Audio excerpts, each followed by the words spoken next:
तो नमस्कार दोस्तों, एक नई वीडियो में आपका स्वागत है। तो आज हम जिस विषय पर आपको आज रिवीजन कराने वाले हैं वो है ट्रिपल सी। तो दोस्तों ट्रिपल सी का जो एग्ज़ाम देते हैं, कुछ बच्चों को ये नहीं पता होता कौन कौन से एग्ज़ाम में कौन कौन से प्रश्न आएंगे, क्या क्या आ सकता है, किस किस टॉपिक से आ सकता है। तो आज मैं 15 क्वेश्चन कुछ ऐसे लेकर आया हूँ जिनको आप अगर रिवीजन कर लेंगे तो आपकी बहुत हेल्प मिलेगी आपका जो ट्रिपल सी का पेपर है उसको पास करने में। ठीक है दोस्तों, तो वीडियो में बने रहना लास्ट तक। और चलिए दोस्तों रिवीजन करते हैं। तो यहाँ पर सबसे पहला क्वेश्चन मैं आपको दिखा देता हूँ, यह है लाइब्रेरी ऑफिस इम्प्रेशन। ठीक है दोस्तों, ये आप देख पा रहे हो लाइब्रेरी ऑफिस इम्प्रेशन में प्रेजेंटेशन का डिफ़ॉल्ट फाइल एक्सटेंशन क्या होता है। ठीक है दोस्तों, अगर कुछ आपने कंप्यूटर नॉलेज ली होगी तो आपको पता होगा कि जो प्रोजेक्ट बनता है, जो प्रेजेंटेशन बनती है, वो जो फाइल बनती है वो किसी ना किसी फॉर्मेट में किसका फाइल का नाम होता है। ठीक है दोस्तों, उसके एक्सटेंशन से पता चल जाता है आपको कि ये फाइल कौन से एप्लीकेशन की है या कौन से ऐप की है। ठीक है दोस्तों, तो यहाँ पे आप इसका सिंपल सा आंसर ही है ODP, जो प्रेजेंटेशन का डिफ़ॉल्ट फाइल एक्सटेंशन का जो डिफ़ॉल्ट फाइल होती है एक्सटेंशन, वो ODP के नाम से होती है। ठीक है दोस्तों, .ODP, उस फाइल के सामने .ODP आ जाएगा। तो आपको ये समझ लेना है ये लाइब्रेरी ऑफिस इम्प्रेशन का जो है ये फाइल है। ठीक है दोस्तों, चलते अगले क्वेश्चन पे। तो अगला जो क्वेश्चन है यह है उमंग ऐप के बारे में। उमंग ऐप आपने देखा होगा, आप अगर प्ले स्टोर पर जाकर चेक करोगे तो वहाँ पे उमंग ऐप डालोगे तो ये आपको मिल जाएगा।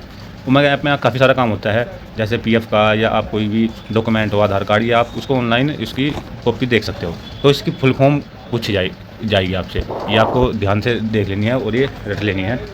ठीक है दोस्तों, इसका जो पूरा नाम है unified mobile application for new age governance. ठीक है दोस्तों, ये आपको इंपॉर्टेंट है, ये आपको पता होनी चाहिए। चलते अगले क्वेश्चन पे। अब ये आता है इंटरनेट बैंकिंग में मुख्य रूप से कौन सी सुरक्षा पद्धति का उपयोग किया जाता है। ये सबसे महत्वपूर्ण क्वेश्चन है और ये सबसे महत्वपूर्ण टॉपिक भी है जो आप सबको पता है, लेकिन इसके बारे में आपने देखा ज़रूर है, लेकिन आपको पता नहीं ये किस लिए आता है। आपने देखा होगा जब आप कुछ भी डाउनलोड करते हैं या कोई नेट से कोई भी काम करते हैं या अपना वेरिफिकेशन कराते हैं, चाहे वो आधार कार्ड से हो चाहे वो पैन कार्ड से, तो वहाँ पे एक OTP जरा होता है पासवर्ड के लिए, 6 अंकों का डिजिट आता है। ठीक है दोस्तों, ये वही OTP है, ये इंटरनेट बैंकिंग का सुरक्षा पद्धति के उसमें आता है ताकि कोई बीच में कोई फ्रॉड ना कर सके, तो इसलिए OTP आता है। OTP की फॉर्म होती है वन टाइम पासवर्ड। ठीक है दोस्तों, ये कुछ मिनटों के लिए वैलिड रहता है, 10 मिनट के लिए, 5 मिनट के लिए, 15 मिनट के लिए। तो आपको इसे बिल्कुल ध्यान से पढ़ लेना है। इंटरनेट बैंकिंग में मुख्य रूप से कौन सी सुरक्षा पद्धति का उपयोग किया जाता है। ये सुरक्षा पद्धति में मतलब सिक्योरिटी के लिए ये OTP पूछते हैं, जिससे ये कन्फर्म हो जाता है कि जिस चीज़ के लिए हम वेरिफिकेशन कर रहे हैं उसी का डाटा है। ठीक है दोस्तों, चलते हैं अगले क्वेश्चन पे। अब अगला क्वेश्चन आता है कंप्यूटर का मस्तिष्क किसे कहा जाता है, ब्रेन ऑफ कंप्यूटर किसे कहते हैं। ये तो अगर आपने थोड़ा बहुत कंप्यूटर के बारे में पढ़ा होगा तो आपको पता ही होगा कि कंप्यूटर का जो ब्रेन होता है वो CPU होता है, क्योंकि CPU में ही सारा काम होता है। जो कंप्यूटर से आप जो करते हो अपना माउस या कीबोर्ड से करते हो, कंप्यूटर में CPU सबसे मेन यूनिट होती है। इसकी फुल फॉर्म भी आपको ध्यान रख लेनी है, इसकी फुल फॉर्म क्या है, सेंट्रल प्रोसेसिंग यूनिट। ठीक है दोस्तों, इसी क्वेश्चन में आपके 2 क्वेश्चन बन जाएंगे, ये आपका ब्रेन ऑफ कंप्यूटर किसे कहते हैं और CPU की फुल फॉर्म किसे कहती है। 2 क्वेश्चन बन गए आपके। इसके बाद अगर मैं आपको बताऊं अगला क्वेश्चन क्या है, ईमेल में BCC का अर्थ क्या होता है। बड़ा ही अच्छा क्वेश्चन है, BCC का अर्थ क्या होता है। तो इसकी जो फुल फॉर्म दे रखी है ब्लाइंड कार्बन कॉपी। ठीक है दोस्तों, ये आपको याद कर लेनी है। अगले क्वेश्चन पे चलते हैं। ऑपरेटिंग सिस्टम किस प्रकार सॉफ्टवेयर का उदाहरण है। ये आपका बहुत अच्छा क्वेश्चन है, किस प्रकार के सॉफ्टवेयर का उदाहरण है। तो ये इसमें जो इसका आंसर है system software, operating system software का ही उदाहरण है। ठीक है दोस्तों, इसको आप ध्यान से पढ़ लेना है, समझ लेना है। इसके बाद चलते हैं अगले क्वेश्चन पे।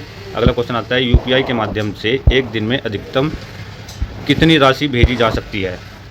ये आपका जो बैंकिंग चलाते हैं वो तो उन्हें ज़्यादातर पता ही होगा, जो ऑनलाइन पेमेंट करते हैं, UPI से पेमेंट करते हैं, उनको पता होगा। अगर किसी को नहीं पता है तो मैं बता देता हूँ। ये जो इसकी जो लिमिट है, UPI की जो लिमिट है आपकी 1 लाख रुपये है। ठीक है दोस्तों, लेकिन 1 अप्रैल से 1 अप्रैल 2026 से ये 2 लाख रुपये हो गई है। ठीक है दोस्तों, जिसको नहीं पता मैं बता देता हूँ। ठीक है, चलते हैं अगले क्वेश्चन पे। तो यहाँ पे अगला क्वेश्चन है फेसबुक पर अधिकतम कितने मित्र बनाए जा सकते हैं। अगर आप फेसबुक चलाते हैं आपको पता होगा इस बारे में, कितने मित्र बनाए जा सकते हैं। मतलब फ्रेंड रिक्वेस्ट भेज सकते हो या फ्रेंड एक्सेप्ट कर सकते हो।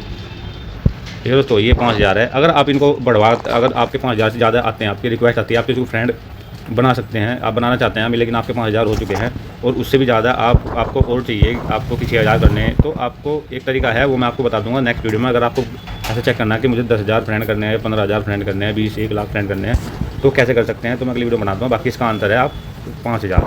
ठीक है दोस्तों, चलते अगले क्वेश्चन पर। अब अगला क्वेश्चन आपका है लाइब्रेरी ऑफिस कैल्स में किस सेल के अंदर नई लाइन शुरू करने के लिए कौन सी कुंजी दबाते हैं। तो यहाँ पे आपका एंटर और कंट्रोल CTRL जो की होती है कीबोर्ड में, वही आप दबा के उसमें नई लाइन में आ सकते हैं। ठीक है दोस्तों, अगले क्वेश्चन पे चलते हैं। भारत का पहला सुपर कंप्यूटर कौन सा था, उसका नाम क्या था। तो ये भी काफ़ी अच्छा सवाल है, इंपॉर्टेंट है। ये काफ़ी सारे क्वेश्चन पेपर में पूछा जाता है और CCC का जो फॉर्म है उसमें भी आपका ये ज़्यादातर आता है। ठीक है दोस्तों, इसका जो कंप्यूटर का नाम है परम 8000, ये आपको ध्यान रखना है। परम 8000 के नाम से जो पहला कंप्यूटर बना था सुपर कंप्यूटर, उसका नाम था परम। अगले क्वेश्चन पर चलते हैं। लिब्रे ऑफिस राइट में फाइंड एंड रिप्लेस की शॉर्टकट क्या है। ये शॉर्टकट है दोस्तों, अगर आपको कोई भी अक्षर आपने एक पैराग्राफ लिख लिया पूरा, उसमें आपके कोई अक्षर चेंज करना हो, जैसे AM। ठीक है दोस्तों, अगर आपको आपने पूरा पैराग्राफ लिख रखा है, आपको इसे AM की जगह AN में बदलना है, लेकिन इनकी संख्या उस पैराग्राफ में बहुत सारी है, तो आप उसमें फाइंड एंड रिप्लेस कर सकते हैं। तो ऑटोमेटिकली जितने भी अक्षर होंगे आपके, वो AM वाले AN में चेंज हो जाएंगे। तो उसकी जो शॉर्टकट की होती है वो है Ctrl+H। ठीक है दोस्तों, अगले क्वेश्चन पे चलते हैं। तो यहाँ पे है भीम BHIM भीम ऐप का पूरा नाम क्या है। तो दोस्तों यहाँ पे इसकी फुल फॉर्म ये लिखी हुई है, भारत इंटरफेस फॉर मनी। ठीक है, तो आपने देखा होगा जब हम UPI पेमेंट करते हैं तो इसे भीम UPI के थ्रू करते हैं, तो यही हमारा जो मनी कंट्रोल करता है। ठीक है दोस्तों, इसके आपको फुल फॉर्म याद कर लेनी है। चलते अगले क्वेश्चन पे। उमंग ऐप को डिजिटल इंडिया के तहत कब लॉन्च किया गया था। ये आपका क्वेश्चन बहुत अच्छा है। उमंग ऐप को कब लॉन्च किया गया था, तो यह है 23 नवंबर 2017 में। तो दोस्तों उमंग ऐप इससे इतने रिलेटेड क्वेश्चन क्यों आ रहे हैं मैं आपको बता दूं, क्योंकि उमंग ऐप एक सरकारी ऐप है जिसमें सरकार की तरफ से काफ़ी सारी सुविधाएं दी गई हैं, शॉर्टकट दी गई हैं, जिससे आप अपनी कोई भी फॉर्म हो या किसी चीज़ के बारे में इन्फॉर्मेशन लेना हो या कोई आईडी वगैरह हो, उसमें आप आसानी से चेक कर सकते हो या किसी को दिखा भी सकते हो। चलते अगले क्वेश्चन पर। इंटरनेट चलाने के लिए आवश्यक सॉफ्टवेयर को क्या कहते हैं। ये काफ़ी अच्छा क्वेश्चन है। इंटरनेट चलाने के लिए आवश्यक सॉफ्टवेयर को क्या कहते हैं, तो वेब ब्राउज़र कहते हैं। आपको पता होगा, अगर आप इंटरनेट चलाएंगे, अगर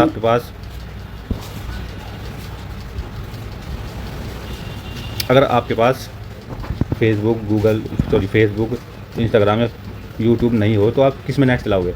तो यही सबसे मेन चीज़ होती है इंटरनेट चलाने के लिए, वेब ब्राउज़र। आप इसके अंदर हर चीज़ चला सकते हो, आप यूट्यूब चला सकते हो, ठीक है दोस्तों, आप फेसबुक चला सकते हो और इंस्टा चला सकते हो, सब चीज़ इसके अंदर चला सकते हो वेब ब्राउज़र। और वेब ब्राउज़र आपको पता है आपके फ़ोन में किस नाम से होता है, या तो क्रोम के नाम से होता है, एज के नाम से होता है, मोजिला फॉक्स के नाम से होता है, ओपेरा मिनी के नाम से होता है। आपने देखा होगा रेड कलर में ओ आता है, ओपेरा। काफ़ी सारे ब्राउज़र है जिसमें आप चला सकते हो। बाकी आपका डिफ़ॉल्ट ब्राउज़र होते हैं, इसमें एज, क्रोम वगैरह आपके सारे फ़ोन में मिल जाएंगे और आपको कोई परेशानी नहीं होगी। चलते हैं अगले क्वेश्चन पे। ये क्वेश्चन है, कंप्यूटर से कट करने की शॉर्टकट कुंजी क्या होती है। ठीक है दोस्तों, ये अच्छा क्वेश्चन है, काफ़ी बेसिक सा क्वेश्चन है, लेकिन कंप्यूटर आप जब चलाते हो तो उसमें काफ़ी आसानी से ये चीज़ें यूज़ करनी होती है, क्योंकि इनके बिना आप कुछ नहीं कर सकते। एक तो ये हो गया आपका Ctrl+X कट के लिए यूज़ होता है। कुछ बच्चे या कुछ जो स्टूडेंट हैं, समझते हैं कि C बराबर अगर कट करना है तो हम C दबाएंगे तो ये कट हो जाएगा। नहीं, आपका इससे कट नहीं होगा, आपका कट होएगा X से। ठीक है दोस्तों, X से आपका कट होएगा ये, और वो भी प्लस आपको कंट्रोल भी दबाना पड़ेगा। कॉपी आपका होएगा C से कॉपी। और अगर आपको पेस्ट करना है, पेस्ट करने के लिए आपको क्या करना है, पेस्ट के लिए आपको V दबाना है। ठीक है दोस्तों, ये आपका है। बाकी कंप्यूटर से रिलेटेड कोई भी एक अलग से मैं एक वीडियो बना दूंगा। चलते हैं कुछ अगली टिप्स पे, जो आपके एग्ज़ाम होएगा, CCC का एग्ज़ाम होएगा, उसके लिए कुछ महत्वपूर्ण टॉपिक हैं। मैं बता देता हूँ आपको करना क्या है। यहाँ पर आपको फुल फॉर्म याद करनी है, जो भी आपको ऑनलाइन या आपकी बुक्स में अलग से आपने ला रखी हो, तो आपको कुछ फुल फॉर्म आपको याद कर लेनी है। बाकी मैं आपको बता देता हूँ किस चीज़ की। यहाँ पे HTTP URL IP ये फुल फॉर्म आपको याद कर लेनी है, ये काफ़ी इंपॉर्टेंट होती है। ठीक है दोस्तों, इसके बाद कुछ शॉर्टकट आपको याद कर लेने हैं। ये जो मैंने आपको क्वेश्चन ऊपर से बताया ये भी, बाकी अलग से कुछ शॉर्टकट मैं वीडियो बना दूंगा इनके ऊपर अलग से। बाकी आपको कुछ शॉर्टकट याद कर लेने हैं। बाकी आप डिजिटल फाइनेंस ऐप होते हैं ना, बैंकिंग या कोई भी पेमेंट ऐप हो गए, OTP और सरकारी से रिलेटेड उमंग ऐप, डिजी लॉकर वगैरह, इनसे काफ़ी सारे क्वेश्चन बनते हैं। मैं बता भी रहा हूँ, जो मैं आपको क्वेश्चन बताए हैं ये भी इनमें ज़्यादातर उमंग ऐप के बारे में पूछा गया है, क्योंकि ये सरकारी हैं, क्योंकि इसीलिए ही आपको इनके बारे में थोड़ी नॉलेज ले लेनी है और इनसे क्वेश्चन रिलेटेड करने हैं और उनकी फुल फॉर्म और ये आपको याद कर लेनी है, जिससे आपको ट्रिपल सी का एग्ज़ाम पास करने में बहुत ही मदद मिलेगी। तो दोस्तों ये थी आज की क्लास, जो कि आपकी ट्रिपल सी के फॉर्म जिसने भर रखा होगा उसको पास करने के लिए आपकी मदद करेगी। ठीक है दोस्तों, मिलते हैं अगली वीडियो में।